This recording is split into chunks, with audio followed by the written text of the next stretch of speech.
Halo semua, salam sejahtera Malaysia. Selamat datang ke channel Fels Lifestyle. Terima kasih kerana masih setia di dalam channel ini.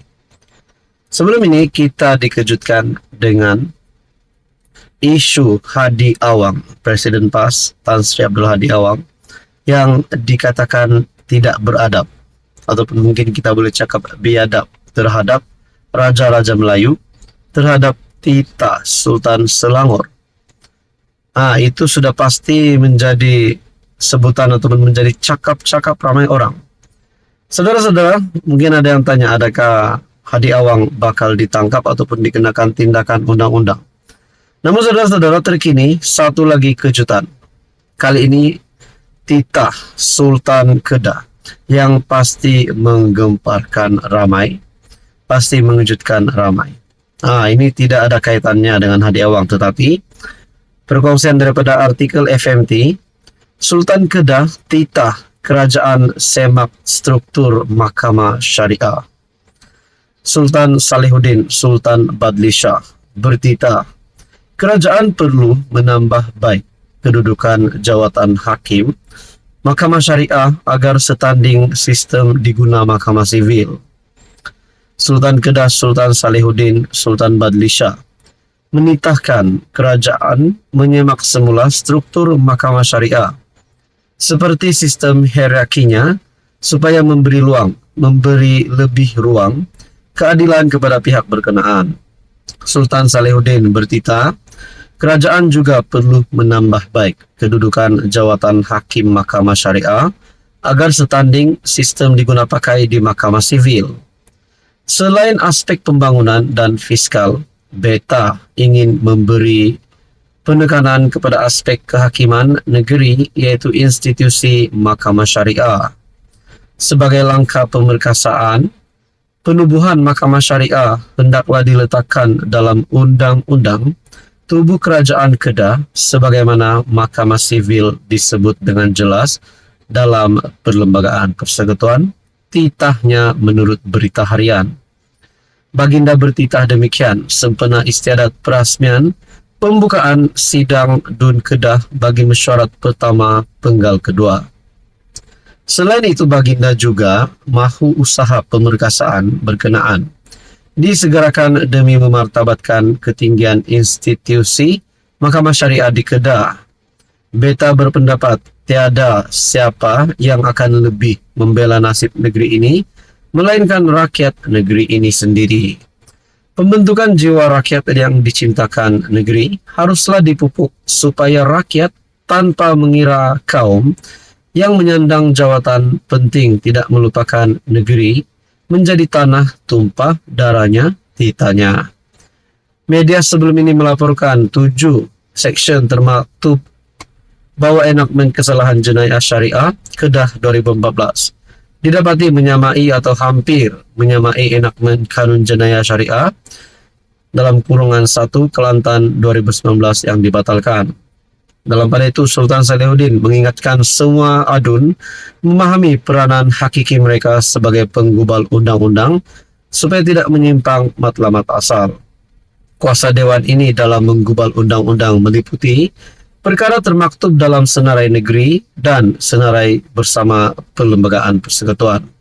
Untuk menjadi seorang penggubal undang-undang berwibawa, semua ahli dewan harus turun padang menyelami masalah rakyat dan terbuka mendengar pandangan semua pihak, titahnya Baginda. Perkongsian daripada FMT, Sultan Kedah titah kerajaan semak struktur Mahkamah Syariah. Ini pasti satu titah yang menggemparkan ramai. Apa komen Anda? Sekian saja, teruskan bersama di dalam channel ini untuk info yang seterusnya. Salam sejahtera Malaysia, selamat datang ke channel Fels Lifestyle. Info padu, info hangat disediakan di dalam channel ini. Satu lagi keputusan mahkamah yang pasti menggemparkan, mengejutkan Muhyiddin Yassin dan Perikatan Nasional. Seperti yang kita sudah tahu, terutamanya kepada penyokong Muhyiddin Yassin yang pasti kecewa selepas Muhyiddin Yassin dituduh semula pada tahun lepas, pada bulan Ogos kalau saya tak silap, Muhyiddin Yassin dibebas dan dilepaskan. Dibebaskan daripada pertuduhan rasuah. Dan yang terkini, Sekali lagi Muhyiddin Yassin dituduh semula. Nah, saudara-saudara, dalam satu artikel daripada Malaysia Kini, Muhyiddin, 77 tahun, ketika menjadi Perdana Menteri ke-8, didakwa menggunakan kedudukan untuk suapan RM232.5 juta daripada 3 syarikat, iaitu Bukhari Equity Sdn Bhd, Nepturis Sdn Bhd, dan Mamfor Sdn Bhd, serta ahli perniagaan Azman Yusof bagi bersatu. Dia dituduhkan melakukan perbuatan itu di Pejabat Perdana Menteri, Bangunan Perdana Putrajaya di antara 1 Mac 2020 dan 20 Ogos 2021. Dia juga berdepan 3 tuduhan menerima wang hasil aktiviti haram yang semuanya berjumlah RM200 juta. Susulan 4 pertuduhan itu, didakwa tidak mendedahkan kesalahan mengikut Seksyen 23 dalam kurungan 1 Akta SPRM. Di bawah tajuk besar artikel daripada Malaysia Kini, Muhyiddin tidak boleh rayu ke Mahkamah Persekutuan. Kenyataan dari pendakwaan.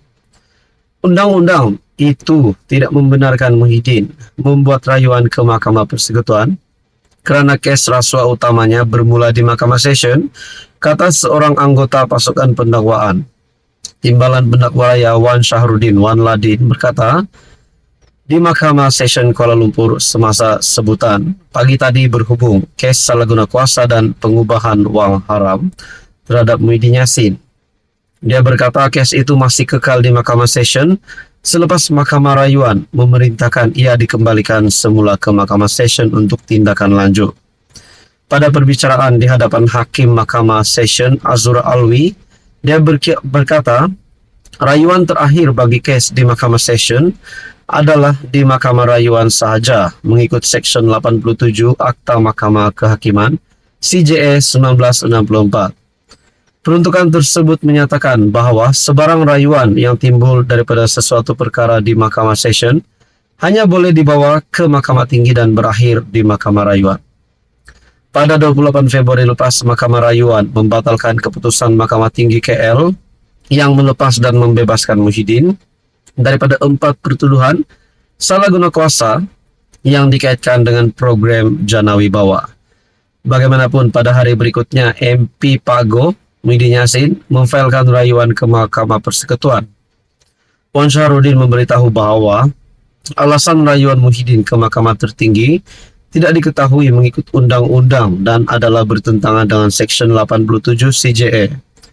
Bagaimanapun, Peguam Muhyiddin, Hisham Teh Poh Tek, menyangkalnya dengan alasan rayuan boleh dibuat ke Mahkamah Persekutuan kerana rayuan di Mahkamah Rayuan adalah berhubung permohonan semakan di Mahkamah Tinggi yang bukan rayuan terhadap keputusan Mahkamah Session.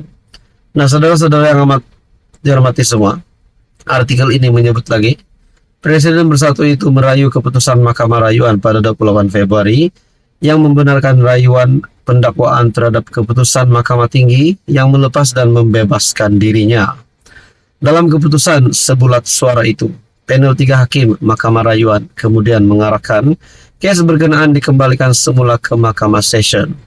Menurut hakim, Mahkamah Tinggi terkilaf apabila memutuskan 4 pertuduhan berkenaan tidak mendedahkan sebarang kesalahan Muhyiddin yang juga pengurus CPN.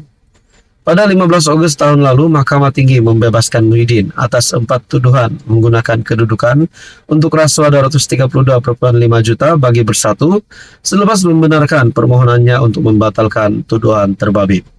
Saudara-saudara yang menikmati, sekiranya perkara ini akan sampai ke peringkat yang lebih serius, adakah Muhyiddin Yassin akan mengalami nasib yang sama seperti Najib Razak? Saudara-saudara, apa komen Anda? Sekian saja, teruskan bersama di dalam channel ini.